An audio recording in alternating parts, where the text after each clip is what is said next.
Two best friends prove you're never too old for adventure. A 12-year-old cancer survivor gives families a place to call home. And a three-legged dog finds her perfect match with an amputee owner. Plus, a powerful gathering of organ recipients, the world's tallest sunflower, and an adopted Shitzhu healing hearts. Plus, a 9-year-old's compliment stand. And wait until you see the proposal video that's gone viral worldwide. It's September 19th, and this is the Feel Good Flyover.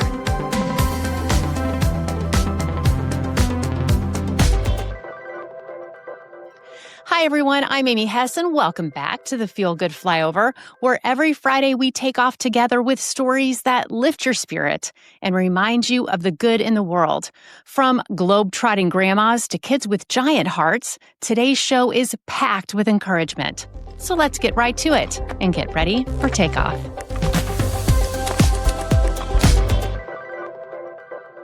We begin today with a friendship that proves adventure knows no age limit. Ellie Hamby and Dr. Sandy Hazelip, both 84 years old from small towns in Texas, have been friends for more than 20 years. They first met on a medical mission trip to Zambia. Years later, after both became widows, their bond deepened, and from that friendship came a bold dream to see the world together.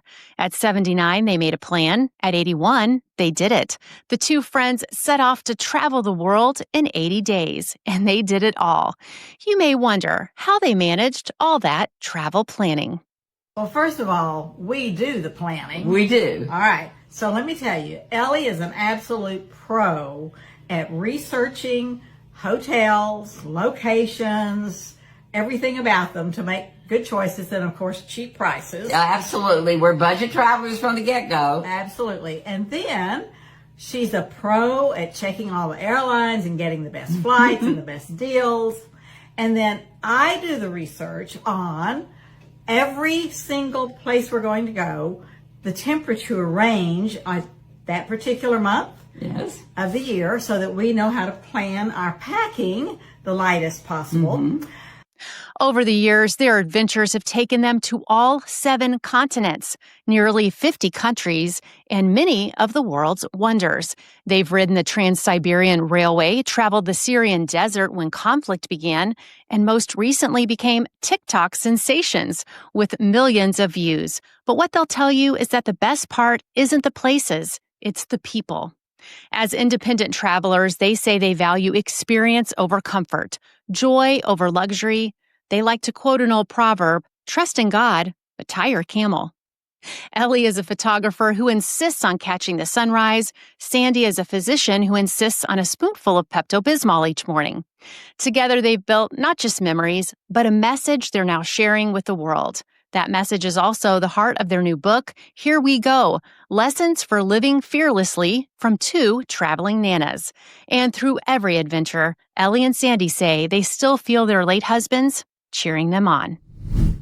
Our next story takes us to Durham, North Carolina, where 12-year-old cancer survivor Harper is already giving back in a big way. After more than 2 years of treatment for leukemia, Harper rang the bell in February of 2024 and is now nearing her 2nd year in remission. But even in recovery, she was thinking of other kids still fighting. More than half the children treated long-term at Duke live over 50 miles away. And in 2024, about 2,400 families made that trip, often staying nearly 2 weeks at a time.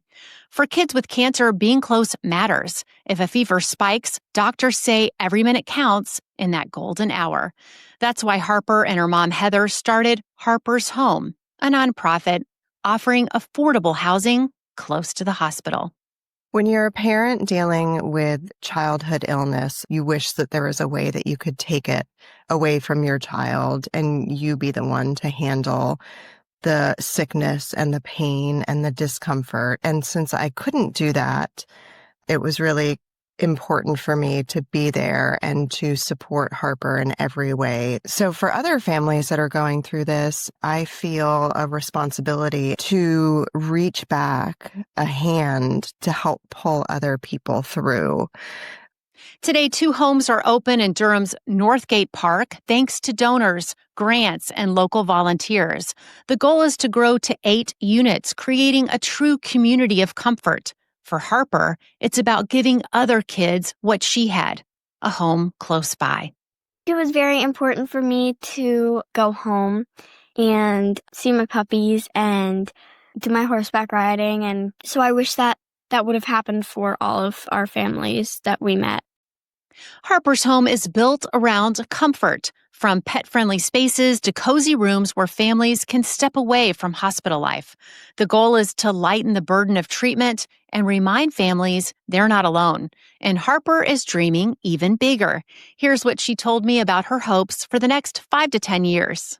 This needs to be an around-the-world thing, and I hope that Harper's home is in many different places and many different places close to Duke Children's because they're the best. And I just hope that we have served many families who are healthy and happy and don't have to stay with us again, but we're super grateful that they have stayed with us. I think we can all agree the world could use a few more Harpers. If you want to find out more about Harper's home, we have it linked in today's show notes. From Arizona comes a rescue story with a twist, a bond between a man and a dog who understand each other in a way few others could. Mika, a dog who survived being shot and losing her leg, was taken in by the Maricopa County Sheriff's Office. After surgery and recovery, she was ready for adoption. That's when she met Zach Monticello.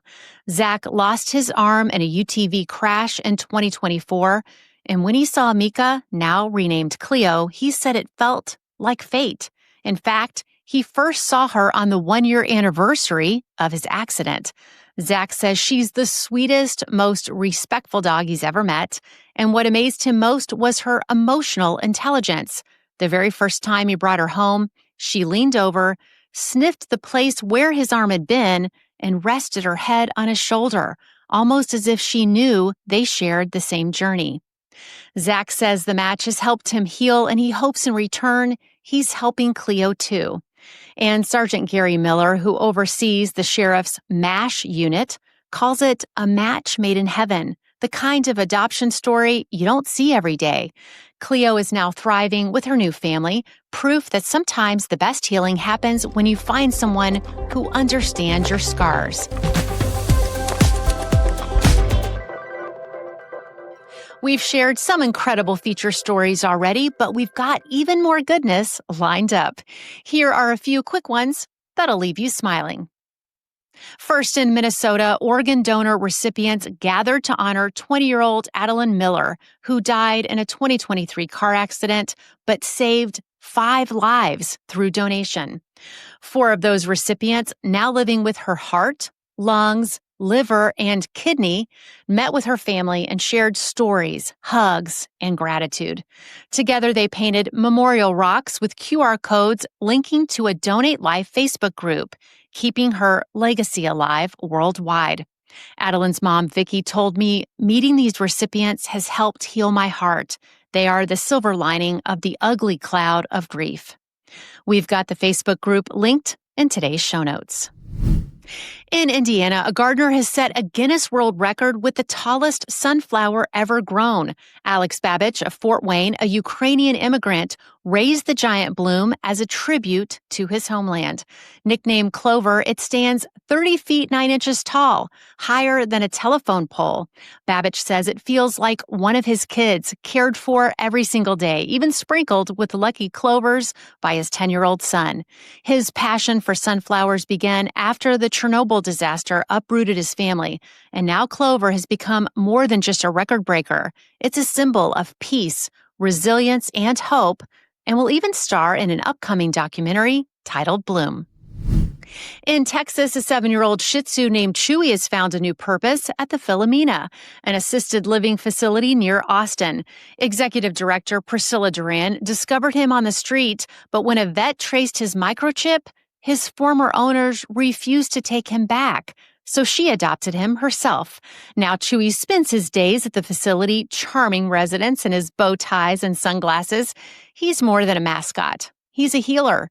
Residents who once avoided exercise now toss his toys or take him for walks, often with Chewy riding along in their walkers. In memory care, he's helped spark smiles, laughter, even words from those living with dementia. As Priscilla says, Chewy's calling is healing people's hearts. And last, but certainly not least, a 9-year-old boy in Illinois has traded lemonade for kindness. Ethan Wargo set up a compliment stand in his neighborhood this summer, offering free encouragement to anyone who stopped by. The idea came from a book where a character ran an insult stand, and Ethan thought, why not flip that around? So he made a homemade sign and started chatting with neighbors, giving compliments that were specific and genuine. Shoes, names, even encouragement for a tough day at work. Ethan tailored each one to make people smile. His dad posted about it online, and soon dozens of people were pulling over just to get a kind word. Some even became regulars. Ethan says, it makes people feel good, and it makes me feel good too.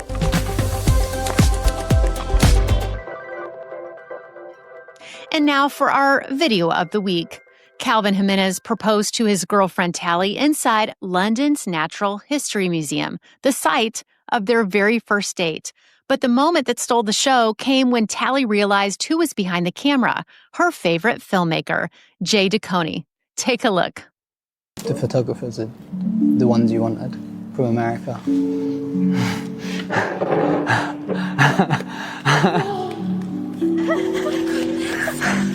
Oh my God! Oh my God! Jay said it's an experience that won't soon be forgotten. We've linked the full video in today's show notes.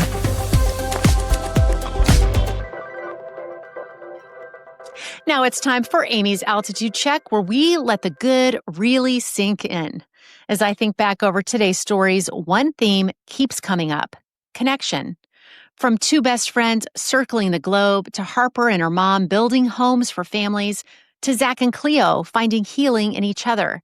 Each story shows us that we weren't meant to do life alone. It reminds me of Ecclesiastes 4:9-10, two are better than one. If either of them falls down, one can help the other up.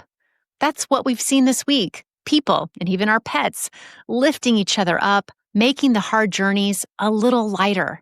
My hope is that we carry that reminder into our week to look for ways we can walk alongside someone else, because life is simply better together. That's it for this week's Feel Good Flyover. Thanks so much for spending part of your Friday with me. And if you'd like even more from us, don't forget, we've got your daily news covered too. It's the Flyover podcast every weekday with Ayla Brown, and on the weekends with me. It's fast, it's factual, and it's news without the spin. And for stories closer to home, check out one of our 9 Flyover state editions, from Texas to North Carolina, Ohio to Florida, and beyond. We've got local news and inspiration tailored for your community. You can find your state's edition at jointheflyover.com. Until next time, I'm Amy Hess. Have a wonderful weekend, and remember to always look for the good.